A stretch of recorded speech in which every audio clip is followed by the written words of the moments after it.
have my coffee. It's Friday. I'm ready to talk about the curve of forgetting. I don't know about you guys, but when I first started college, I struggled so much to adjust to the workload. One thing that really was different for me was how lecture-based my classes were. My classes in high school, I could get everything I needed from the textbook, and so lectures obviously were important. I took notes, but they didn't need to be super detailed. When I got into college, I was taking super detailed notes on my lectures and all of this stuff, super detailed notes on the books I was reading. But then when I would go to review for the test, I would look back on my notes and realized I remembered nothing. And I didn't learn till last year that there's actually a psychological process behind that forgetting, and it's called the curve of forgetting. It was first proposed by a psychologist in the 19th century. His name was Hermann Ebbinghaus. I'm hoping I'm pronouncing that correctly. He was born in 1850 and died, I believe, in 1909. And his theory was that the longer you take between first getting the information and absorbing the information and reviewing it, the longer that period is, the less you'll retain. So he had students take notes on a lecture and then had them review it a month later, and it turns out they only remembered like 2 or 3% of the original content of the lecture. That's a steep curve. You remember a lot, and then very quickly you lose a lot of it. So let's take a deep dive into what this curve looks like and how you can combat it. So the curve of forgetting looks something like this. You have your days down here. So on day 1, 2, 7, and then 30 days. So it goes over a long period of time, and then over here you have your percent retained of the information that you receive. So the way that Ebbinghaus conceived of this graph was that obviously on day 0 you know nothing, but after the first day you are at 100%.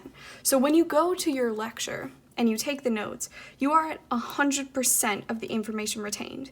You know everything about that lecture because you've just gone to it. But when you get to day 2, you've already lost 50 to 80% of the information that you had retained yesterday. And as you go into days 7, a week later, and a month later, the curve continues to go down. It's less extreme than the loss between days 1 and 2, but by the end, by 30 days, you only have 2 or 3% of the original 100% of the information. And that's a big loss when you're trying to study for exams. So, what can we do about it? Hermann proposed where he had students review the information in short periods frequently after receiving it. And so, combating the curve of forgetting looks something like this. If you review the information for 10 minutes on the second day, you're back to 100%. And if in a week you review it for about 5 minutes, you're back at 100%.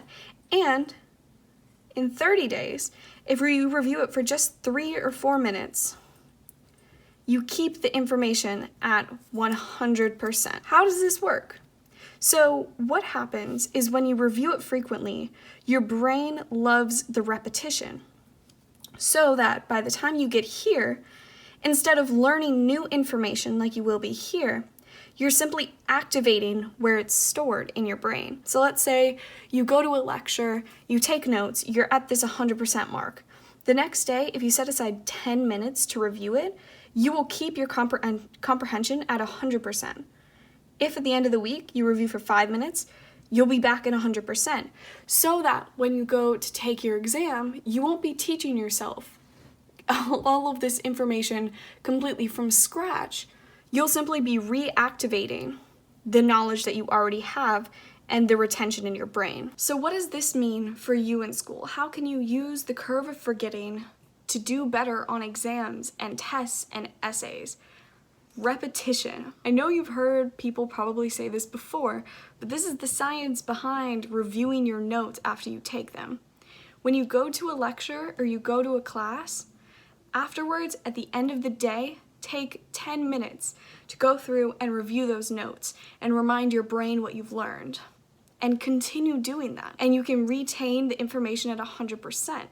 That way you're actually learning the information, not memorizing it for a second and then losing it. You'll actually be able to establish long-term memory and long-term retention. It's the difference between short memorization and not understanding and long-term learning, which is so important. When you take notes on a book that you just read for class, or you go to a lecture, you go to a study session and you take notes, make sure you review those notes. You're not just taking them for the moment to understand what the professor is saying directly to you at that moment, but you're taking them so you can learn later. And I know this was a short video, but that's the curve of forgetting. It's one of the most profound things that I have learned in my 4 years at college is the necessity of not always sitting down and doing, 4 or 5 hours of studying in one go, but sitting down and doing 10 minutes of reviewing, and how that can significantly impact your memory retention and your learning over the long term. And I think that's really important. I hope you guys have a great week.